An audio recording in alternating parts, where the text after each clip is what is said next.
Hello students, आज की class में हम बात करेंगे measurement of price elasticity of demand, उसके डिफरेंट टाइप, डिफरेंट मेथड्स के बारे में, और उन मेथड्स को एक एक करके हम एक्सप्लेन करेंगे। उसके बाद हम पढ़ेंगे determinants of price elasticity of demand.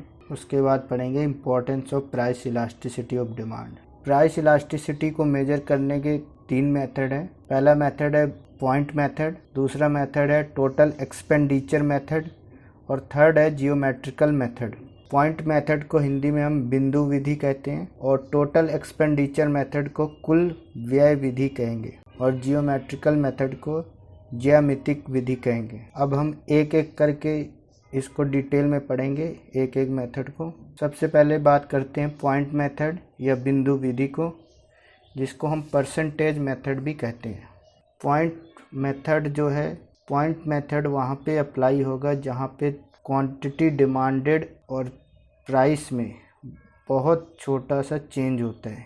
इस विधि को यूज करते टाइम ये हमें ध्यान रखना चाहिए कि कीमत और मांग की मात्रा के परिवर्तन बहुत सूक्ष्म हो, यानी बहुत वेरी स्मॉल होनी चाहिए। सेकंड है टोटल एक्सपेंडिचर मेथड। ये मेथड वहाँ यूज होगा जहाँ प्राइस और डिमांड में चेंजेस जो हैं वो स्मॉल नहीं है।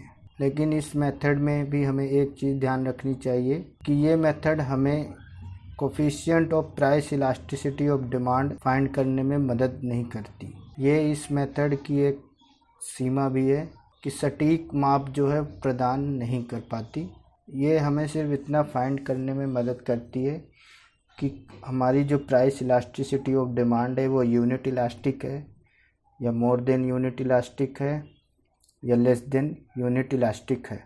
क्या मांग की कीमत लोच इकाई है, या क्या मांग की कीमत लोच इकाई से अधिक है, या थर्ड है क्या मांग की कीमत लोच इकाई से कम है। अब इसको समझने के लिए हम 3 उदाहरण लेंगे। फर्स्ट एग्जांपल में है, एक साइड कीमत है, दूसरी साइड क्वांटिटी डिमांडेड यानी मांगी गई मात्रा है। जब प्राइस 5 रुपये था तो क्वांटिटी डिमांडेड हमारी 20 यूनिट्स थी, तो हमारा टोटल जो पैसे खर्चा हुआ वो हुआ 100 रुपये।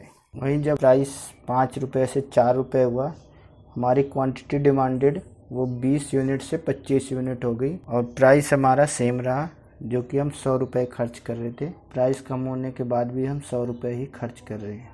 इस एग्जाम्पल में देखेंगे हमारे जो कमोडिटी का प्राइस है वो 5 रुपये से 4 रुपये हो गया, लेकिन हमारे जो कमोडिटी के ऊपर जो खर्च था वो हमारा रिमेन सेम ही रहा, जो कि 100 रुपये था। इस सिचुएशन को हम unit price elasticity of demand कहेंगे, क्योंकि यहाँ पे जितना प्राइस में कमी हुई उतनी हमारी डिमांड भी बढ़ गई।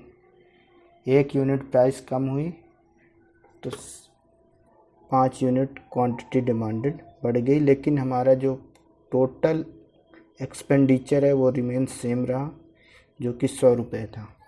सेकंड एग्जांपल में प्राइस 5 रुपये था, क्वांटिटी डिमांडेड 20 यूनिट, और हमारा टोटल एक्सपेंडिचर 100 रुपीज़ है। लेकिन जब हमारा प्राइस 5 रुपये से 4 रुपये हुआ तो क्वांटिटी डिमांडेड 20 से 22 यूनिट हुई। सिर्फ 2 यूनिट चेंज हुई, जिससे हमारा टोटल एक्सपेंडिचर 88 रुपीज़ हो गया। इस एग्जांपल में प्राइस 5 रुपये से 4 रुपये हुआ, लेकिन जो हमारा टोटल मनी स्पेंट है कमोडिटी पर वो 100 रुपये से 88 रुपीज़ हो गया। इस सिचुएशन को हम less than unit price elasticity of demand कहेंगे। तीसरा एग्जांपल देखेंगे, इसमें प्राइस 5 रुपये था, quantity demanded 20 units, total expenditure हमारा 100 रुपये ही था, और जब प्राइस 5 रुपये से 4 रुपये हुआ तो क्वांटिटी डिमांडेड हमारी 20 से 30 यूनिट हो गई, जो कि टोटल एक्सपेंडिचर हमारा इंक्रीज हुआ 100 से 120 रुपये। इस सिचुएशन को हम more than unit price elasticity of demand कहेंगे। तीसरा जो मेथड है हमारे पास वो है जियोमेट्रिकल मेथड, जिसको हम ज्यामितिक विधि भी कहेंगे।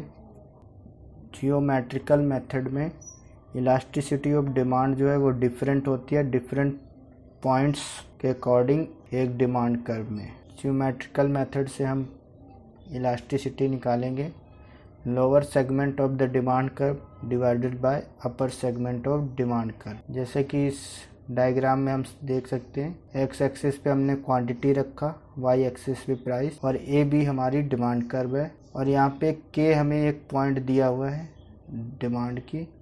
यहाँ पर के बी जो है ग्रेटर देन है के ए से। रिजल्ट क्या आया? More than 1 unit elastic. तो हम कह सकते हैं कि के पॉइंट पर मोर देन 1 यूनिट इलास्टिक है। अब बात करेंगे determinants of price elasticity of demand. मांग की कीमत लोच के निर्धारक कौन कौन से होंगे? तो सबसे पहला है नेचर ऑफ कमोडिटी, यानी कि वस्तु की प्रकृति या स्वरूप। अगर कोई भी वस्तु नेसेसिटी है, नेसेसिटी मतलब आवश्यक है, तो प्राइस इलास्टिसिटी जो है वो लेस होगी। जैसे कि एग्जांपल में हम गेहूं का लेंगे, वीट का।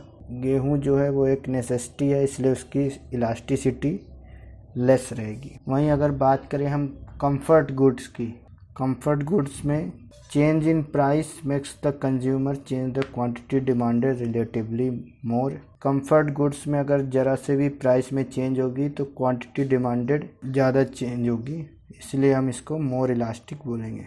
वहीं बात करें लग्जरी गुड्स की,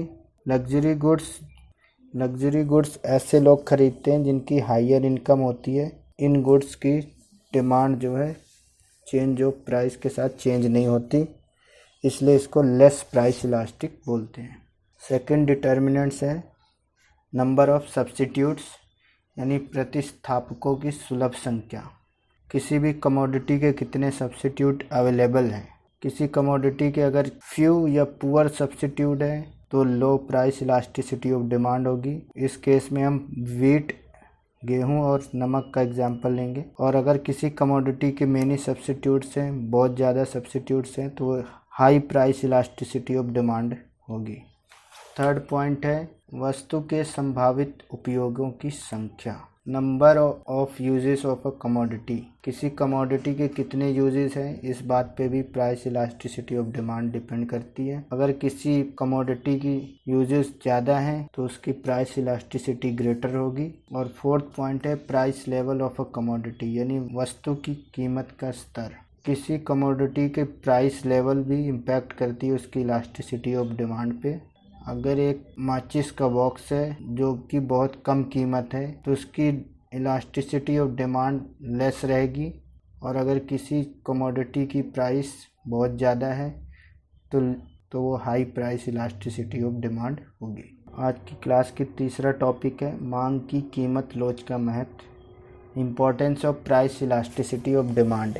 प्राइस इलास्टिसिटी ऑफ डिमांड की क्या महत्व है? सबसे पहला पॉइंट है प्राइस फिक्सेशन बाय मोनोपोलिस्ट, यानी एकाधिकारी द्वारा कीमत का निर्धारण।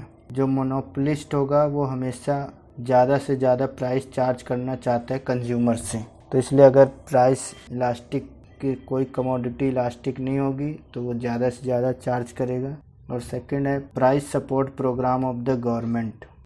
गेहूं, चावल आदि जो कृषि उपज होते हैं उनकी कीमत लोच कम होती है, इसलिए जब अच्छे मानसून से उत्पादन वृद्धि हो जाती है तो बाज़ार में कीमतों में भारी गिरावट आ सकती है।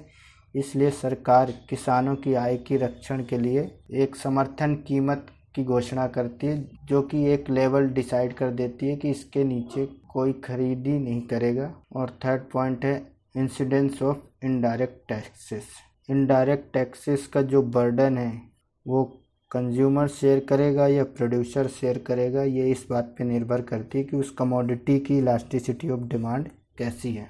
अगर डिमांड कर परफेक्टली इनइलास्टिक है तो जो पूरा बर्डन है इनडायरेक्ट टैक्स का वो कंज्यूमर बियर करेगा, लेकिन अगर डिमांड कर परफेक्टली इलास्टिक है तो सारा बर्डन प्रोड्यूसर और सप्लायर बॉर्न करेंगे। ये सिचुएशन डिसाइड करती है ratio of price elasticity of supply to price elasticity of demand.